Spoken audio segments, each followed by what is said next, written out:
CM Revanth Reddy పదవి బాధ్యతలు స్వీకరించిన అనంతరం తొలి విదేశీ పర్యటన ప్రారంభమైంది. స్విట్జర్లాండ్లోని దావోస్లో జరగనున్న వరల్డ్ ఎకనామిక్ ఫోరం 54వ వార్షికోత్సవంలో పాల్గొనేందుకు సీఎం నేతృత్వంలోని తెలంగాణ అధికారిక బృందం వెళ్లింది. ఈ నెల 19 వరకు ఈ సదస్సు జరగనుండగా రాష్ట్రంలో భారీ పెట్టుబడులే లక్ష్యంగా ఈ పర్యటన కొనసాగనుంది. సీఎం వెంట రాష్ట్ర ఐటీ మంత్రి దుద్దిళ్ల శ్రీధర్ బాబు, ఇతర ఉన్నతాధికారులు ఉన్నారు.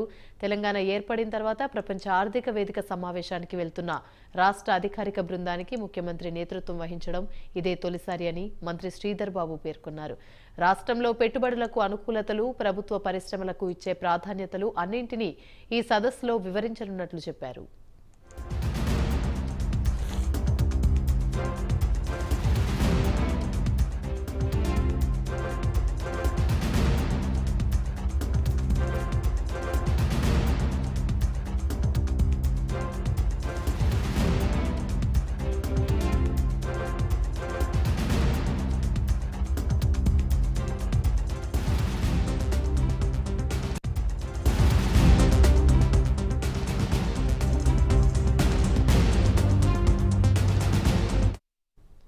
రైట్, ఇక ఇదే అంశానికి సంబంధించి మరిన్ని వివరాలు మా ప్రతినిధి నాగేంద్ర అందిస్తారు.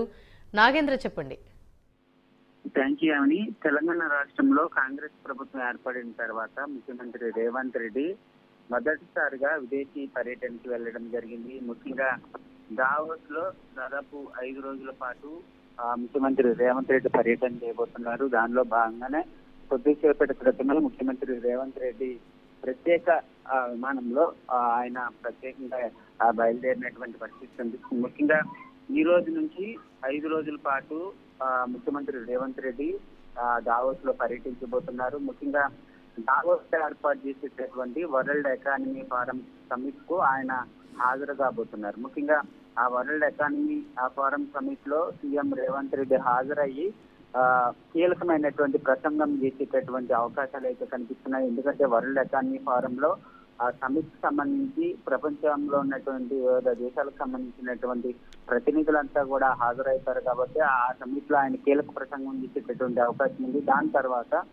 3 రోజుల పాటు లండన్ లో సీఎం పర్యటించబోతున్నారు. అనంతరం యూకేలో జరిగేటటువంటి సదస్సులో ముఖ్యమంత్రి రేవంత్ రెడ్డి ముఖ్య అతిథిగా హాజరు కాబోతున్నారు. ఆ సదస్సులో కూడా యూకేలో జరిగేటటువంటి సదస్సులో కూడా రేవంత్ రెడ్డి ప్రత్యేకంగా ప్రసంగించడంతో పాటు ముఖ్యంగా తెలంగాణ రాష్ట్రానికి సంబంధించినటువంటి అంశంలో కొన్ని కీలక అంశాలు ఆ సదస్సులో ప్రసంగించేటటువంటి అవకాశం ఉంది. ఎందుకంటే ఇతర దేశాల నుంచి తెలంగాణకి ప్రత్యేకంగా పెట్టుబడులు రావాలన్నా, అదేవిధంగా వివిధ కంపెనీలు, ఇంటర్నేషనల్ కంపెనీలు రావాలన్నా సరే ఈ సదస్సుని అదేవిధంగా దావోస్ పర్యటనని కీలకంగా ఉపయోగించుకోవాలనేటటువంటి ఆలోచనలో ముఖ్యమంత్రి రేవంత్ రెడ్డి ఉన్నారు. దానిలో భాగంగానే మొదటిసారిగా ముఖ్యమంత్రి అయిన తర్వాత మొదటిసారిగా విదేశీ పర్యటన చేస్తున్నారు. ఈ 5 రోజుల పర్యటనలో తెలంగాణ రాష్ట్రానికి పెట్టుబడులు, అదేవిధంగా కొన్ని ఇంటర్నేషనల్ కంపెనీలు తీసుకురావడమే లక్ష్యంగా ఈ దావోస్ పర్యటన జరుగుతుందని చెప్పాలి.